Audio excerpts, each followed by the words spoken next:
रामचंद्र जी कह गए सिया से ऐसा कलयुग आएगा, धर्म भी होगा कर्म भी होगा पर शर्म नहीं होवेगा। श्री कृष्णा ने बोला था तब होगा कलयुग का अंत। आज के दौर में अधिकांश लोग मानव मूल्यों के ह्रास के लिए कलयुग को जिम्मेदार मानते हैं। ऐसे में जब भी कभी इस तरह की बातें सामने आती हैं, तो लोग कहते हैं कि ये सारा कलयुग का प्रभाव है। पर क्या आप जानते हैं कि हमारे धर्म शास्त्रों में कलयुग के बारे में क्या लिखा गया है? दोस्तों, पुराणों के संबंध में बहुत सी ऐसी जानकारियां हैं जिनके बारे में कुछ भी पता नहीं है। जैसे पुराण कब लिखे गए थे, इस बात का किसी को पता नहीं है। कुल पुराणों की संख्या 18 है और उप पुराणों की संख्या लगभग 25 से अधिक है।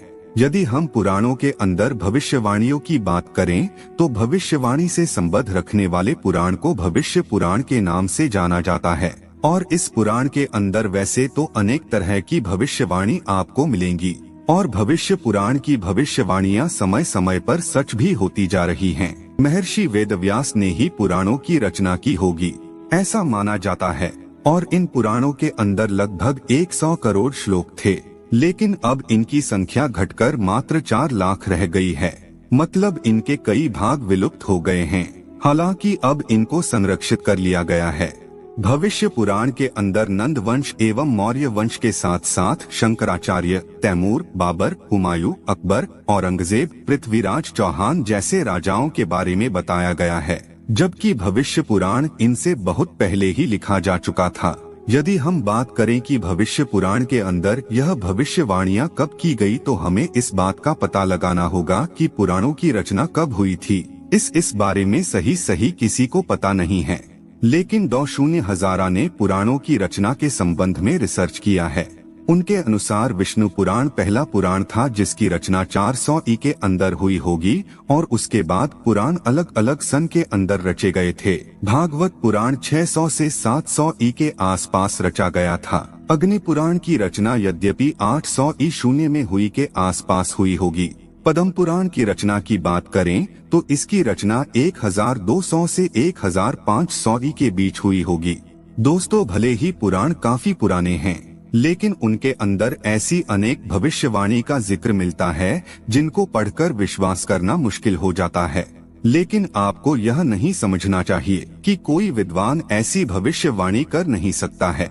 फिर भी इस तरह की भविष्यवाणियों को करने के लिए इंसान के पास दिव्य दृष्टि होनी चाहिए। और इस दुनिया के अंदर केवल कुछ ही लोग ऐसे होते हैं जिनको इस प्रकार की ताकत प्राप्त होती है। बाबा वेंगा का नाम तो आपने सुना ही होगा। बाबा वेंगा भी एक भविष्य देखने वाले थे और उनके पास वह ताकत था जिसकी मदद से वह किसी का भी भविष्य देख सकते थे और उनकी अनेक भविष्यवाणी सच साबित हो चुकी हैं। हिंदू पुराणों में वर्णित 11 रोचक भविष्यवाणियां की बात करें तो यह भी सबसे महत्वपूर्ण भविष्यवाणी है। पुराणों के अनुसार कलयुग के अंत में इंसानों की आयु 20 से 30 वर्ष हो जाएगी। पुराणों के अनुसार ऐसी स्थिति के अंदर इंसान मात्र 30 साल तक जिंदा रहेंगे। बहुत से लोगों को यह लगता है कि यह सब झूठ है, लेकिन अभी यह कहना कि यह झूठ है गलत होगा। रिसर्च की बात करें तो यह भविष्यवाणी सच होती दिख रही है। वैज्ञानिकों के अनुसार एक इंसान की उम्र अधिकतम 125 वर्ष हो सकती है, लेकिन सच बात तो यह है कि जैसे जैसे हम आगे बढ़ते जा रहे हैं, इंसान की आयु के अंदर गिरावट होती जा रही है। लेकिन हम आपको यह भी बताना चाहेंगे कि इंसान की औसत आयु लगभग समान है, लेकिन अकाल मौत की दर के अंदर भी बढ़ोतरी हुई है। हालांकि यह कोई नहीं बता सकता है कि इंसान की आयु कलयुग के अंदर कैसे घट जाएगी, लेकिन इतना स्पष्ट है कि पहले अधिकतर इंसान जो जिंदा रहते थे वे 100 साल के होने के बाद ही मरते थे। आज जितनी बीमारियां नहीं थी, लेकिन अब जो जिंदा रहते हैं वो भी 70 साल तक मुश्किल से जी पाते हैं। यदि विज्ञान की माने तो इंसान की आयु सन 2050 तक लगभग 85 वर्ष हो जाएगी। मतलब कि वैज्ञानिक यह मानते हैं कि आने वाले समय के अंदर उनके पास बीमारियों का इलाज करने के बेहतर साधन उपलब्ध हो जाएंगे। जहां एक तरफ पुराण कह रहे हैं कि इंसान की आयु कलयुग के अंत में घट जाएगी और दूसरी तरफ विज्ञान का दावा इसके उल्टा है। लेकिन यदि रिसर्चकर्ता की माने तो अभी कलयुग का काफी समय बाकी पड़ा है। अब यह तो समय ही बताएगा कि इंसानों की आयु कम होगी या बढ़ेगी, लेकिन एक बात तय है, विश्व युद्ध हुआ तो इंसान की आयु अपने आप 20 से 30 वर्ष हो जाएगी।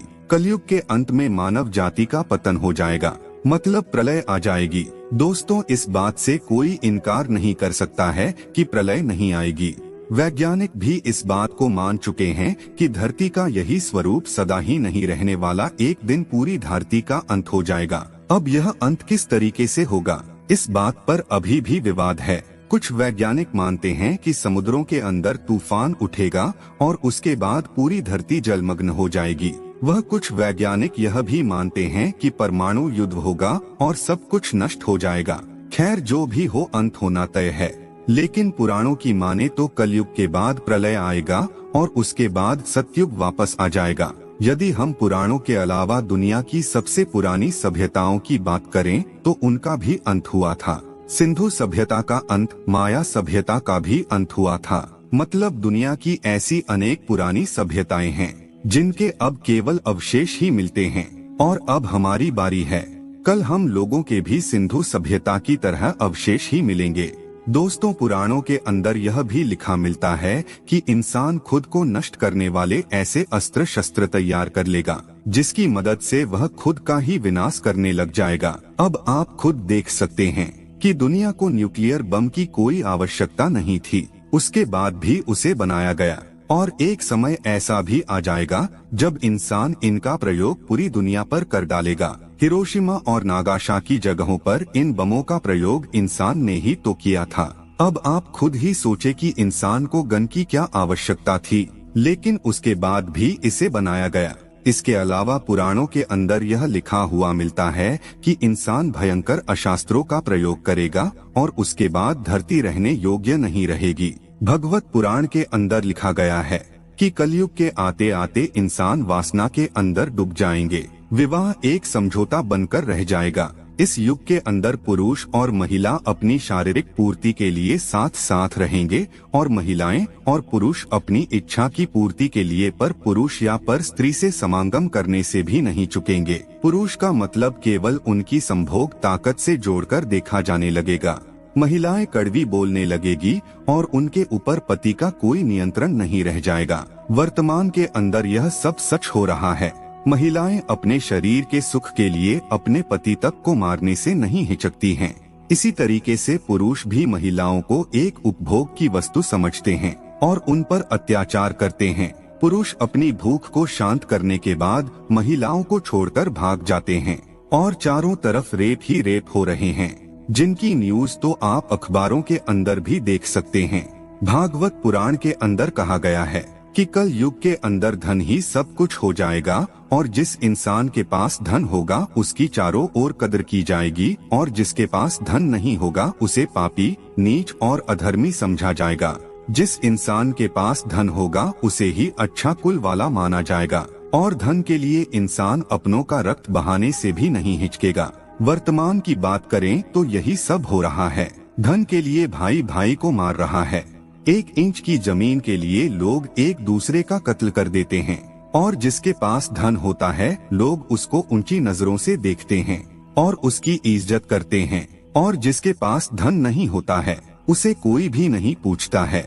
पुराणों के अंदर वर्णन मिलता है कि जब कलयुग का अंत आ जाएगा तो लोग भ्रष्ट हो जाएंगे, स्वार्थी हो जाएंगे और एक दूसरे को सत्ता के लिए मारने लगेंगे। जो सबसे ताकतवर होगा वही सत्ता हासिल कर लेगा। जो चालाक और स्वार्थी होगा उसे ही बड़ा माना जाएगा। एक दूसरे को मारने काटने को लोग अपना धर्म समझने लगेंगे। अपने स्वार्थ के लिए लोगों की हत्या कर देंगे। पुराणों के अंदर यह भी लिखा हुआ मिलता है कि कलयुग के अंदर लोग असली भगवान को भूलकर भूत प्रेत की पूजा करने में लग जाएंगे और वर्तमान में ऐसा ही हो रहा है। लोग राम रहीम और आसाराम जैसे लोगों को देवता मान बैठे हैं, उन्हीं की पूजा कर रहे हैं। धर्म के नाम पर लोग किसी की भी पूजा करने को तैयार हो जाते हैं। कल युग के अंदर भूतों की पूजा होगी और भगवान से लोग दूर होने लग जाएंगे। मलेच्छ का मतलब होता है नीच। दोस्तों, पुराणों के अंदर बताया गया है कि ऐसे लोग सत्ता के अंदर आ जाएंगे जिनका खुद का कोई धर्म नहीं होगा, बस सत्ता ही उनका धर्म होगा। ऐसे मलेच्छ लोग सत्ता के अंदर रहकर लोगों का खून चूसेंगे और वर्तमान के अंदर ऐसा ही हो रहा है। एक पार्टी सत्ता के अंदर आने के लिए कुछ भी करने को तैयार हो जाती है, उसके बदले उसे कितने भी लोगों को मारना पड़े तो मित्र